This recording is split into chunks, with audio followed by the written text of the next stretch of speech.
দাদা বন্ধুরা কেমন আছো সবাই? আশা করি সকলেই ভালো আছো। আজ আমি একটু বানাচ্ছি লাল শাকের চচ্চড়ি। তো আমার হাতের কাছে সময় নেই বেশি, আমি তাই কথা বললাম না বেশি, আমি ডাইরেক্ট রান্নার কাছে চলে যাচ্ছি। তো আমি শাকটা প্রথমে কেটে ভালো করে পরিষ্কার করে ধুয়ে নিয়েছি।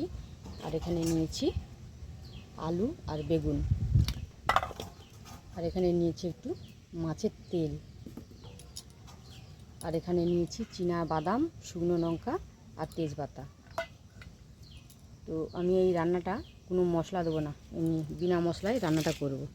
তো চলো এবার রান্নার কাছেই চলে যাচ্ছি। তো এখানে উনান নিয়ে আমি কড়াটা আগে থেকে বসিয়ে দিয়েছিলাম। কড়ার মধ্যে আমি একটু তেল দিয়ে দিচ্ছি অল্প করে।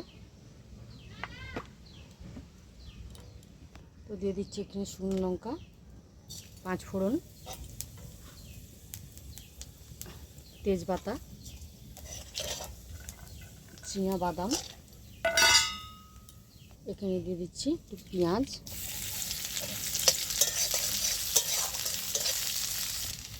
এবার দিয়ে দিচ্ছি মাছের তেলটা।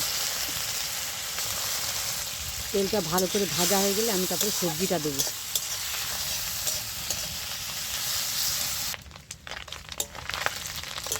মাছের তেল ফোঁটাটা ভালো করে ভাজা হয়ে গেছে। এইবারে আমি কেটে রাখা আলু আর বেগুনটা দিয়ে দিচ্ছি।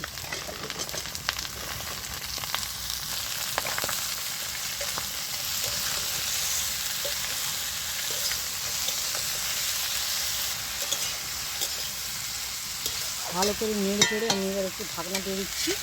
ঢাকনা দিয়ে কিছুক্ষণ রান্না হতে দেবো। তো ফিরে এসেছি কিছুক্ষণ পর। ঢাকনাটা খুলে আমি একটু নেড়ে চেড়ে দেখেছি সবজিগুলো আমার ভাজা ভাজা হয়ে গেছে।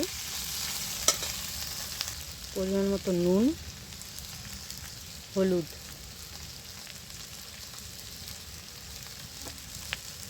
এবার ভালো করে আমি নেড়ে চেড়ে দিচ্ছি।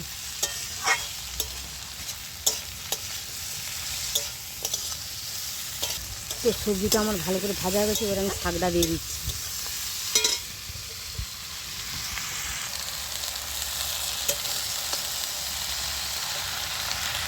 তো শাকটা আমি কিছুক্ষণের জন্য একটু ঢাকনা দিয়ে দিচ্ছি। ঢাকনা দিলে শাকটা জ্বলে যাবে, তাহলে শাকটা লাড়তে সুবিধা হবে।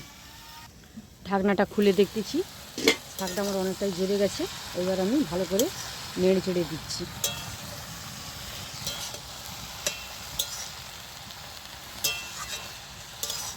তো শাকটায় বেশি জলও দিতে লাগবে না, এইটা কষাতে কষাতেই শাকটা রান্না হয়ে যাবে। শাকটা ভালো করে আমি নেড়ে চেড়ে দিয়েছি, আবার একটু ঢাকনা দিয়ে দিচ্ছি। ঢাকনা দিয়ে রান্না হতে দেবো কিছুক্ষণ, যতক্ষণ না আলুটা সেদ্ধ হচ্ছে ভালোভাবে ততক্ষণ আমি রান্নাটা করে নেব। তো আবার ঢাকনাটা খুলে আমি দেখতেছি, দেখুন শাক থেকে কতখানি জল বেরিয়েছে। তো এই রান্নাতে আমি কোনো জল ব্যবহার করব না, এই শাকের জলেই রান্নাটা হয়ে যাবে, শাকটা সেদ্ধ হয়ে যাবে।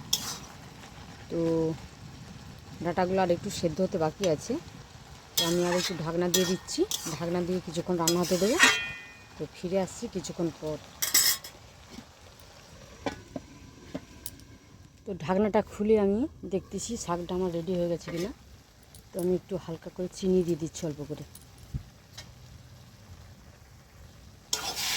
তো শাকটা আমার পুরো রেডি হয়ে গেছে।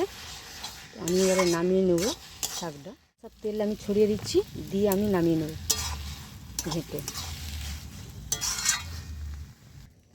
তো শাকটা আমি নামিয়ে নিয়েছি, এবার গরম ভাতের সঙ্গে পরিবেশন করব। তো আপনারা লাল শাক এইভাবে মাছের তেল দিয়ে বানিয়ে খেয়ে দেখবেন, কেমন লাগে আমাকে অবশ্যই কমেন্ট করে জানাবেন। আর আমার রান্নাটা যদি ভালো লাগে আমার চ্যানেলটি সাবস্ক্রাইব করে আমার পাশে থাকবেন।